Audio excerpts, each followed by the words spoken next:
mejor waifu de Genshin Impact. Jornada 1 de 3. Resultados. El primer enfrentamiento fue entre Amber versus Alice.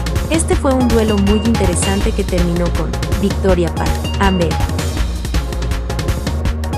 El segundo enfrentamiento fue entre Beidou versus Bárbara. Este fue un duelo muy interesante que terminó con victoria para Beidou.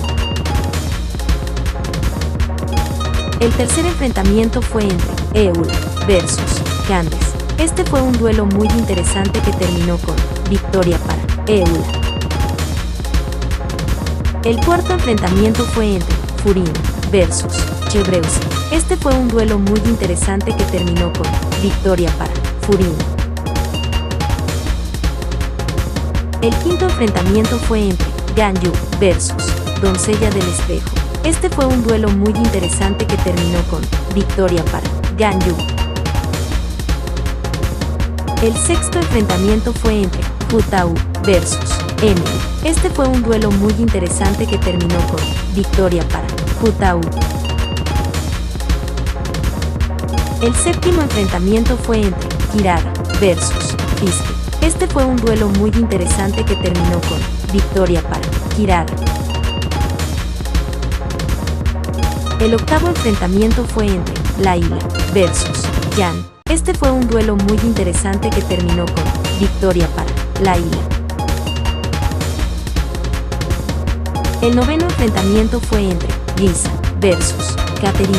Este fue un duelo muy interesante que terminó con victoria para Lisa. El décimo enfrentamiento fue entre Mabuika versus Mualani. Este fue un duelo muy interesante que terminó con victoria para Mabuika. El 11º enfrentamiento fue entre Mona versus Milu. Este fue un duelo muy interesante que terminó con victoria para Mona. El 12º enfrentamiento fue entre Navia versus Noelle. Este fue un duelo muy interesante que terminó con victoria para Navia.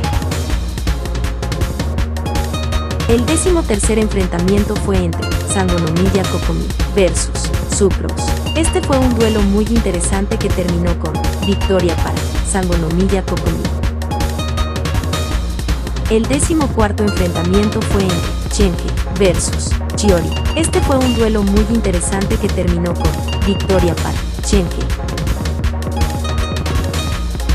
El 15º enfrentamiento fue entre Shogun Raiden versus Silone. Este fue un duelo muy interesante que terminó con victoria para Shogun Raiden. Y el 16º enfrentamiento fue entre Yoimiya versus Ge. Este fue un duelo muy interesante que terminó con victoria para Yoimiya. Próximamente los resultados de la jornada 2 de 3. Muchísimas gracias por su valiosísimo tiempo. Nos vemos en un próximo video.